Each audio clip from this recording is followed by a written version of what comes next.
Team India captain Rohit Sharma కొంతకాలంగా టెస్టుల్లో form లేమితో తంటాలు పడుతున్నాడు.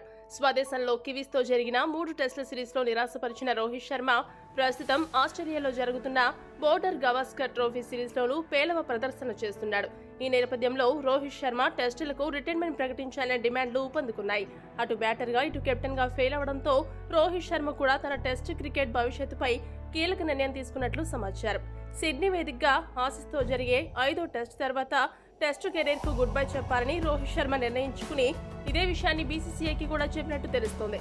బీసీసీఐ పెద్దలు సెలెక్టర్లు రోహిత్ తో చర్చించినా రోహిత్ తన నిర్ణయం మార్చుకోలేదని జాతీయ మీడియాలో వార్తలు వెలువడ్డాయి. అయితే ఒకవేళ అదృష్టం కలిసి వచ్చి టీమిండియా WTC ఫైనల్స్ కు చేరితే అప్పటి వరకు రోహిత్ శర్మ తన టెస్టు క్రికెట్ రిటైర్మెంట్ నిర్ణయాన్ని వాయిదా వేసుకునే అవకాశం ఉంది.